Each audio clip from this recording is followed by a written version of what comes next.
સુરત શહેરના ઉધના વિસ્તારમાં આવેલી એક સોસાયટીમાં આજે બપોર બાદ અચાનક આગ ફાટી નીકળતા અફરાતફરીનો માહોલ સર્જાયો હતો. ઘટનાની વિગત મુજબ ઉધના વિસ્તારમાં આવેલી વિજયનગર સોસાયટીના ઘર નંબર 84માં બપોર બાદ અંદાજે 3:25 વાગ્યે અચાનક આગ લાગી. રહેણાંક વિસ્તાર હોવાથી આસપાસના લોકોમાં ગભરાટ ફેલાયો હતો. તાત્કાલિક ફાયર સ્ટેશનનો કાફલો પહોંચ્યો. ફાયરની ગાડી અંદર જઈ શકે તેમ નહોતી. ઉધના ફાયર સ્ટેશનના સબ ફાયર ઓફિસર નરોત્તમ કે ખલાસીએ આ માહિતી આપી હતી.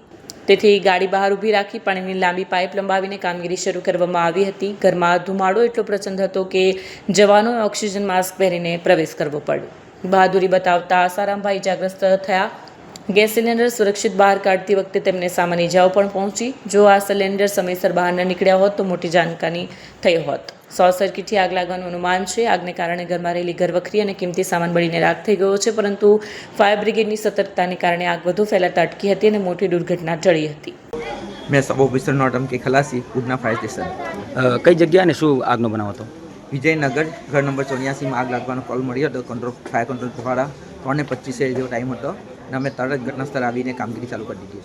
રેસિડેન્શિયલ વિસ્તારમાં હતું કે કોમર્શિયલ વિસ્તારમાં હતું? રેસિડેન્સી એરિયામાં આગ આવી હતી અને કેટલું નુકસાન થયું છે અને કોને ઇજાગ્રસ્ત થયું હોય? એક ભાઈને નોર્મલ ગેસની બોટલ કાઢતામાં વાગ્યું હતું. એમનું નામ આસારામભાઈ છે ને બાકી બીજી કોઈ જાનહાની થઈ નથી.